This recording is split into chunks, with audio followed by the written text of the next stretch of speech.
મારું નામ દીપા છે. મારે ઓફિસમાંથી નીકળતા ખૂબ જ મોડું થઈ ગયું હતું. જ્યારે હું બસ સ્ટોપ પર પહોંચી ત્યારે વરસાદ શરૂ થઈ ગયો હતો. હું વરસાદમાં પૂરેપૂરી ભીંજાઈ ગઈ હતી. ઘરે જવા માટે બસ નહોતી અને હું ઓટોની રાહ જોઈ રહી હતી.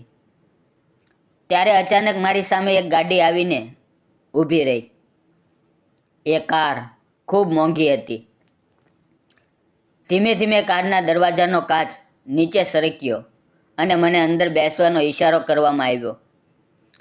હું દરવાજો ખોલીને અંદર બેસી ગઈ અને પછી, તો નમસ્કાર દોસ્તો, મારું નામ દીપા છે. હું મારા જીવનમાં બનેલી એક ઘટના તમને સંભળાવવાની છું. હું એક આઈટી કંપનીમાં કામ કરતી હતી. તે સમયે મારી ઉંમર 24 વર્ષની હતી. હું દેખાવમાં ખૂબ સુંદર, સીધી સાદી છોકરી અને હજુ પણ સિંગલ હતી. હું ખૂબ સાદી રીતે રહેતી હતી. અમારી ઓફિસની બાકી છોકરીઓ ઘણી સ્ટાઇલિશ રહેતી હતી, પણ મને સાદગી પસંદ હતી. એ છોકરીઓ જીન્સ ટોપ પહેરતી હતી, હોઠ પર લિપસ્ટિક લગાવતી હતી, વાળને કલર કરતી હતી, પણ મને આ બધું પસંદ નહોતું. હું સાદા ડ્રેસ પહેરતી હતી, વાળમાં વેણી બાંધતી હતી, ક્યારેક ખુલ્લા વાળ પણ રાખતી હતી. હું ગોરી હતી, મારી ઊંચાઈ ઠીકઠાક હતી અને શરીર પણ પાતળું દુબળું હતું. મારા ઘરની આર્થિક સ્થિતિ નબળી હતી, તેથી મેં કામ પર ધ્યાન આપ્યું. મા બાપના સહયોગથી મેં મારો અભ્યાસ પૂરો કર્યો અને મને એક સારી આઈટી કંપનીમાં નોકરી મળી ગઈ. મિત્રો, મારા ઘરથી ઓફિસનું અંતર લગભગ 10 કિલોમીટર હતું. હું ગામડામાં રહેતી હતી, તેથી એ બસના સમયસર આવતી અને સમયસર જ નીકળતી. મારી ઓફિસ સમયસર પહોંચવું જરૂરી હતું. મારા મા બાપ હવે વૃદ્ધ થઈ ગયા હતા, તેથી ઘરમાં ખાવાનું બનાવવું, વાસણ સાફ કરવા, કપડાં ધોવા, બધું મારે કરવું પડતું. હું બધું કામ પતાવીને ટિફિન લઈને હું એસટી સ્ટેન્ડ પર જતી અને ત્યાંથી બસ પકડીને ઓફિસે જતી. હવે વરસાદની ઋતુ શરૂ થઈ ગઈ હતી. એક દિવસ ઓફિસમાં કેટલાક કર્મચારીઓ ગેરહાજર હતા, તેથી ખૂબ કામ વધી ગયું. તેથી મારે ઓફિસમાં મોડે સુધી રોકાવું પડ્યું. હવે કામ પૂરું થતાં લગભગ રાતના 9:30 વાગી ગયા. કામ પૂરું કરીને હું ઘરે જવા નીકળી. જલ્દીમાં હું મારી છત્રી ઓફિસમાં જ ભૂલી ગઈ. જ્યારે હું બસ સ્ટોપ પર પહોંચી અને વરસાદ શરૂ થયો, ત્યારે મને યાદ આવ્યું કે છત્રી તો ઓફિસમાં જ રહી ગઈ છે. હવે બસ સ્ટેન્ડથી ઓફિસ ખૂબ દૂર હતી. પાછા જવું શક્ય નહોતું. અંધારું પણ ખૂબ થઈ ગયું હતું. મેં બસ વિશે પૂછ્યું, પણ આટલી મોડી રાત્રે કોઈ બસ નહોતી. તેથી હું વરસાદમાં ભીંજાતી રિક્ષા મળવાની આશાએ ઊભી રહી. પણ વરસાદ ખૂબ તેજ થઈ રહ્યો હતો. ત્યારે એક પણ રિક્ષાવાળો ત્યાં નહોતો આવી રહ્યો. રિક્ષા મળવી ખૂબ મુશ્કેલ થઈ ગયું હતું. ત્યારે મારી સામે એક કાર આવીને ઊભી રહી. તે કાર ખૂબ મોંઘી હતી. હું એ કારને જોતી જ રહી ગઈ. ધીમે ધીમે કારનો શીશો નીચે થયો. અંધારું હોવાના કારણે અંદર કોણ છે સમજાતું નહોતું. એ વ્યક્તિએ મને હાથથી ઈશારો કર્યો કે હું ગાડીમાં બેસી જાઉં, અને હું સમજી ગઈ. હું કાર પાસે ગઈ, જોયું તો એ અમારા જ અજય સર હતા. તે મારાથી 3-4 વર્ષ મોટા હશે.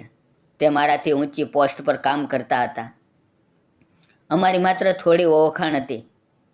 અજય સર દેખાવમાં સ્માર્ટ, હેન્ડસમ અને ખૂબ સમજદાર હતા. તેમની લાઈફસ્ટાઈલ ખૂબ વ્યવસ્થિત હતી. તેણે મને અંદર બેસવાનું કહ્યું.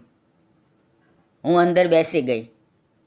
મને થોડો સંકોચ થઈ રહ્યો હતો, પણ રિક્ષા નહોતી મળી રહી, તેથી મજબૂરીમાં મારે કારમાં બેસવું પડ્યું. હું વરસાદમાં પૂરેપૂરી ભીંજાઈ ચૂકી હતી.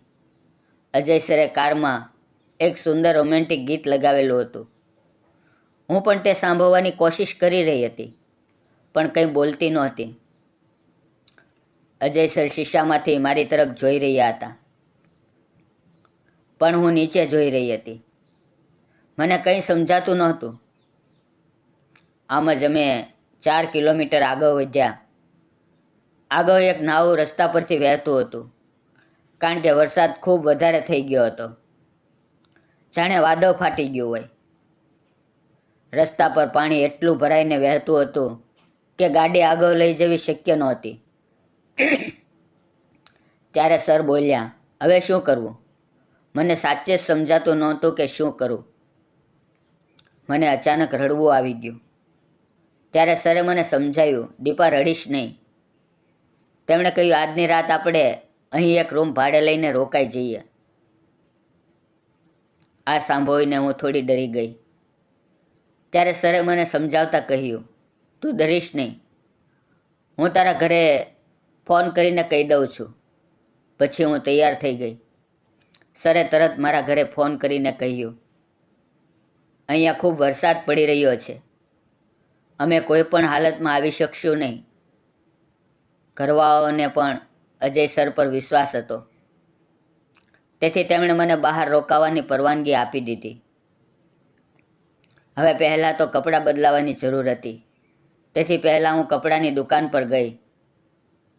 ત્યાંથી કેટલાક જરૂરી કપડાં ખરીદ્યા અને પછી અમે બંને એક સુંદર મોટી હોટલ પર પહોંચ્યા. હોટલ ખૂબ મોટી અને સુંદર હતી. સરે એક રૂમ બુક કર્યો અને અમે અંદર ગયા. વરસાદમાં ભીંજાવાને કારણે ખૂબ ઠંડી લાગી રહી હતી. હું પૂરેપૂરી ભીંજાઈ ગઈ હતી, તેથી કપડાં બદલવા ખૂબ જરૂરી હતા. સર બોલ્યા, હું બહાર રોકાઉં છું, તું કપડાં બદલી લે. સર બહાર ચાલ્યા ગયા અને હું કપડાં બદલવા લાગી. હવે ત્યારે સરનો ફોન રૂમમાં જ રહી ગયો હતો. હું કપડાં બદલી રહી હતી ત્યારે અચાનક સરનો ફોન વાગ્યો. સરને યાદ નહોતું રહ્યું કે હું અંદર છું અને તે દરવાજો ખોલીને સીધા જ અંદર આવી ગયા. તેમણે મને જોઈ અને તરત પોતાની નજરો નીચે કરી લીધી. પાસે મૂકેલો મોબાઈલ ઉઠાવ્યો અને કંઈ બોલ્યા વગર બહાર ચાલ્યા ગયા. તેમણે જાણી જોઈને કંઈ કર્યું નહોતું. આ મને પણ સમજાતું હતું, પણ આ વાત મારા મનને ખૂબ શર્મિંદા કરી ગઈ. મારું દિલ ઝડપથી ધડકવા લાગ્યું. હું કપડાં બદલીને ખુરશી પર બેસી ગઈ.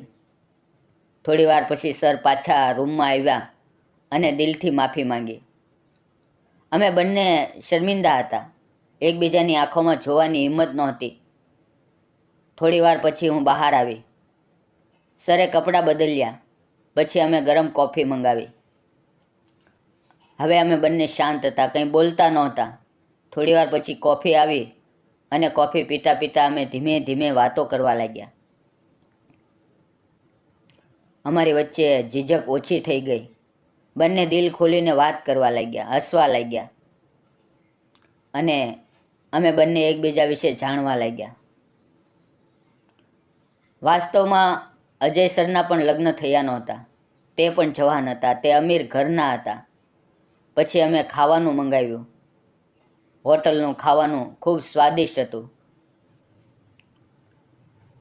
ખાવા દરમિયાન અમે એકબીજાને જોઈ રહ્યા હતા.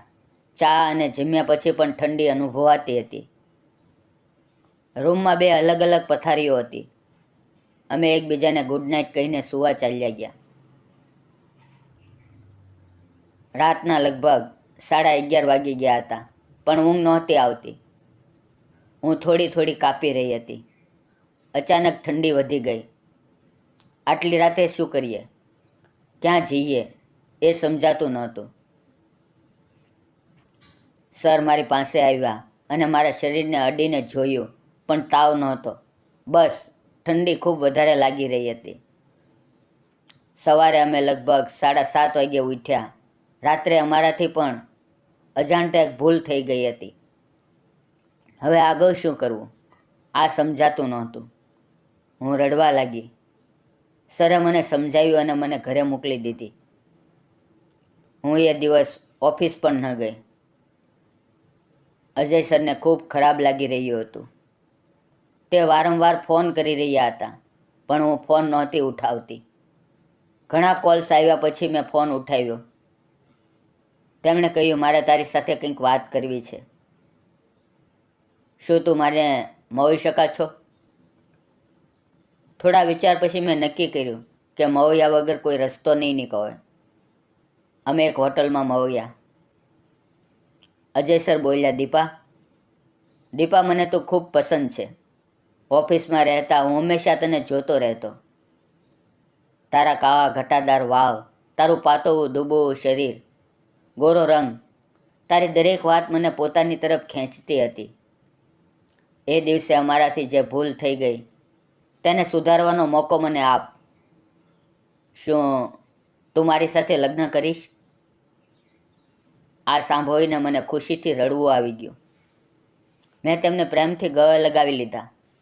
કેટલીક વાર સુધી હું તેમની લાગણીઓમાં ખોવાઈ રહી. ત્રીજા દિવસે તે મારા ઘરે આવ્યા. મારા માતા પિતા સાથે મળ્યા.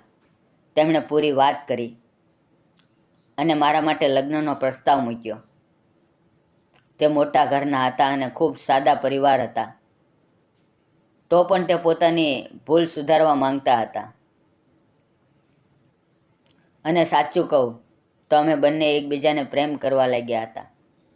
અમારા પરિવારવાળાઓએ પણ હા કહી દીધી અને 2 મહિનામાં જ અમારા લગ્ન થઈ ગયા. હવે અમે ખૂબ ખુશ છીએ દોસ્તો, આ વાર્તા તમને કેવી લાગી? અમને કોમેન્ટ કરીને જરૂર કહેજો. મિત્રો, ક્યારેક જીવનમાં હાલાત એવા બની જાય છે કે આપણને સમજાતું નથી શું સાચું અને શું ખોટું. પણ જો ઈરાદા સાફ હોય અને દિલમાં એકબીજા માટે સચ્ચાઈ અને આદર હોય તો ખોટી પરિસ્થિતિઓમાં પણ વાર્તા સાચી દિશા મેળવી લે છે. પ્રેમ માત્ર આકર્ષણ નથી હોતો. પ્રેમ વિશ્વાસ છે, જવાબદારી છે અને પોતાની ભૂલને સ્વીકારીને તેને સુધારવાની હિંમત પણ. સંબંધો એ જ સફળ થાય છે જ્યાં વિશ્વાસ હોય, ડર નહીં, અને જ્યાં 2 વ્યક્તિ મુશ્કેલ વખતમાં એકબીજાનો હાથ પકડવાનું જાણતા હોય. તેથી સંબંધમાં સચ્ચાઈ રાખો, નિયત સાફ રાખો અને અપનાવો, નિભાવો. સાચો પ્રેમ હંમેશા પોતાની મંજિલ શોધી જ લે છે. જો તમે અમારી ચેનલ પર નવા છો તો ચેનલને લાઇક, શેર અને સબસ્ક્રાઈબ કરવાનું ન ભૂલશો. ધન્યવાદ દોસ્તો. ફરી મળશું આવતીકાલે એક નવી વાર્તાની અંદર. ત્યાં સુધી આવજો. વિડીયો પૂરો જોવા બદલ આપ સૌ મિત્રોનો દિલથી ધન્યવાદ.